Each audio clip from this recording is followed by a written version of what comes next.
आज हम देखने वाले हैं कि वो ऐसी कौन सी ट्रिक्स हैं जिससे हम खुद को इमोशनली स्ट्रांग बना सकते हैं। इससे पहले वाला जो वीडियो था उसमें हमने बात करी थी कि इमोशनली स्ट्रांग और इमोशनली वीक लोगों में कैसे डिफरेंस पता चले, हमें कैसे पता चलेगा कि हम किस कैटेगरी में आते हैं, या हो सकता है मिक्स कैटेगरी में आते हों, है ना। तो इस वीडियो में मैं आपको बताने वाली हूँ कि ऐसी ट्रिक्स जिससे अपना के आप इमोशनली स्ट्रांग हो सकते हैं। Awaken your inner energy with Dr. Chavi Sharma to inspire beautiful and balanced lives where science meets spirituality. Welcome to Urja. तो सबसे पहले तो मैं कहना चाहूंगी, अगर आप लोगों ने पहला वाला वीडियो नहीं देखा है तो प्लीज एक बार आप उसे देखें, ताकि इन ट्रिक्स को समझने में आपको इजी रहेगा कि हम क्यों ये ट्रिक्स अप्लाई कर रहे हैं। ठीक है, तो जैसा कि मैंने आपको बताया था पहले वाले वीडियो में, इमोशनली स्ट्रांग जो लोग होते हैं उनका सबसे पहला जो स्टेप होता है that is control their attention. वो अपनी अटेंशन को कंट्रोल कर देते हैं। तो कौन सी ऐसी ट्रिक्स हैं जिनको अपना के हम अपने अटेंशन को शिफ्ट कर सकते हैं, ठीक है, वो हम देखते हैं। तो सबसे पहला है इसमें 5 4 3 2 1, yes, the 5 4 3 2 1 technique. This technique will help you to redirect your focus to something else. तो इसमें हमें करना क्या होता है, सब हमें लगता है कि कोई एक इमोशन है, कोई एक पेन है जो बार बार हमारे दिमाग में स्पाइरल की तरह घूम रहा है, जा ही नहीं रहा है, घूम घूम के वापस हम वही सोच रहे हैं। टेक्निक अपनानी है। इसमें 5 का मतलब है 5 चीजों के आपको फोकस करना है, जैसे कि आई कैन सी चेयर, मेरे पास पेन है, I have a diary, I have no monument at the side. तो इस तरीके से आपको 5 चीजों की ऊपर फोकस अपना शिफ्ट करना है। Now let's comes to number 4। तो 4 में please try to touch something. आप सराउंडिंग में जो चीजें हैं, कोई भी 4 चीजों को आप टच करें, ठीक है। I touch pen, my table, my dress, ठीक है। I can touch my hairs like this, or anything which is on your desk, right, or in front of you.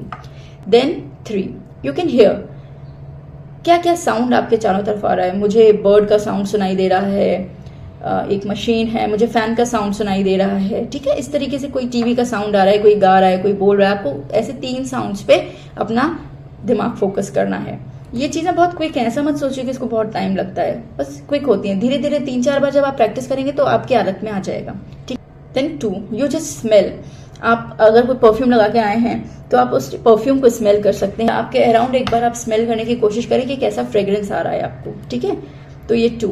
Then 1, you can taste। आप कुछ test करिए। अब आपके पास कुछ test करने के लिए है ही नहीं, तो आप अपनी टंग को अपने ऊपर, मुंह के ऊपर के पार्ट पे लगाएं और उससे कुछ डिजाइन बनाएं, ठीक है। तो अपने आप ही आपके मुंह में एक पंजेंट टेस्ट आ जाएगा, ठीक है। मैं मोस्टली ओम बनाती हूँ अपने तलवे पे, जिससे एकदम से पंजेंट टेस्ट आता है और मेरा ध्यान, मेरा फोकस उसके ऊपर चला जाता है, ठीक है। तो ये 5 4 3 2 1 टेक्निक है जिसको आप यूज कर सकते हैं तुरंत अपना फोकस शिफ्ट करने के लिए। अब हम बात करेंगे सेकेंड ट्रिक की। ये है सेलेक्टिव फोकस। सेलेक्टिव फोकस क्या, अब जैसे मैं कुछ काम कर रही हूँ और बार बार मेरे दिमाग में वही थॉट्स आ रहे हैं कि ऐसा क्यों हो गया, ऐसा क्यों बोल दिया, ऐसे क्या हो गया, ठीक है। तो अब मैं क्या करूंगी, मैं अपने थॉट्स को बोलूंगी कि रुको, 5 मिनट बाद तुम्हारे बारे में सोचूंगी, 1 मिनट मैं जरा एक काम कंप्लीट कर लूं। तो हमें अपने दिमाग को ये समझाना है कि मैं इसके बारे में थोड़ी देर में 5 मिनट बाद सोचूंगा। इसको हम लोग वरीइंग विंडो कहते हैं। ये जो चिंता की जो विंडो है, हम उसको एक विंडो दे देते हैं कि 5 मिनट रुको, पहले मैं ये काम कर लूं, उसके बाद सोचूंगा। तो हमारा माइंड तुरंत फोकस हो जाता है अपने काम पे, ठीक है, और वो उसको विंडो मिल जाता है। वो उतनी देर तक आपके दिमाग में नहीं आएगा। थोड़े थोड़े टाइम स्पेंड के लिए आप उसको साइड कर दीजिए कि रुको 5 मिनट बाद मैं सोचता हूँ उसके बारे में क्या करना है, और फिर अपना काम स्टार्ट आप फोकस कर दीजिए, ठीक है। नेक्स्ट पॉइंट जिसमें होता है कि हमें कंपैशनेट सेल्फ टॉक करनी है खुद से। तो अब खुद से कंपैशनेट सेल्फ टॉक कैसे करें, जैसा कि मैंने उस वीडियो में भी बताया था। इसकी सबसे पहली ट्रिक तो ये है कि आप खुद को एज अ थर्ड पर्सन लें, कि अगर कोई पर्सन आपके पास यही प्रॉब्लम लेके आता तो आप उससे क्या बोलते, आप जो उससे बोलते हैं उसको जैसे कंसोल करते हैं उसी सेम तरीके से आप खुद को कंसोल करें और खुद को क्रिटिसाइज करना बंद करें, ठीक है। हमें खुद को क्रिटिसाइज नहीं करना है और हमें खुद को as a third person console करना है कि नहीं बेटा, कोई बात नहीं, हो जाता है, गलती तो सबसे होती है, ठीक है, शांति रखो, व्हाटएवर जो भी आप किसी थर्ड पर्सन से कहते हैं वो आप इमेजिन करिए और खुद को वो चीजें बोलिए, ठीक है। अगर आप कुछ अच्छा नहीं बोल सकते अपने लिए, then stop saying anything about yourself. Window दें, रुक जाए, अपने लिए कुछ भी मत बोलें। नेक्स्ट इसमें आता है द 10-10-10 रूल। जी हाँ, तो इस 10-10-10 रूल में हमको क्या करना है, ये हमें बचाता है एक इम्पल्सिव डिसीजन लेने से। ठीक है, जब भी हमें डिसीजन लेना है और बहुत प्रेशर है हमारे ऊपर कि आप डिसीजन लो, और बहुत ज्यादा लोग बैठे हैं, बहुत डिस्कशन चल रहा है, हम एकदम से एग्जाइटी में आ गए, हमें नहीं समझ आ रहा हम क्या डिसीजन लें इसके लिए और किस तरीके से एक्ट करें, तो हमें 10-10-10 रूल अपनाना होता है। ये 10-10-10 रूल में क्या होता है वो देखना है। 10 मिनट्स आपके माइंड को रीडायरेक्ट करेगा, अपने आप ही रीडायरेक्ट हो जाएगा आपका माइंड। ठीक है, और आप इम्पल्सिव डिसीजन लेने से, इम्पल्सिव कोई भी बात बोलने से आप रुकेंगे। 10 months and 10 years कि 10 महीने बाद इसका क्या रिजल्ट निकलने वाला है, 10 साल के बाद इस डिसीजन का क्या रिजल्ट निकलने वाला है। अपना रिजल्ट ओरिएंटेड डिसीजन आप लें, इम्पल्सिव डिसीजन ना लें। ठीक है, ये जरूर सोचें कि आगे इस डिसीजन को लेने का या इस बात को बोलने का क्या फर्क पड़ेगा। ठीक है, मेरी लाइफ पे, आगे आने वाली लाइफ पे कैसा उसका इम्पैक्ट हो सकता है। ये पूरा सोच समझने के बाद आप अपना कोई डिसीजन लें या अपनी बात बोलें।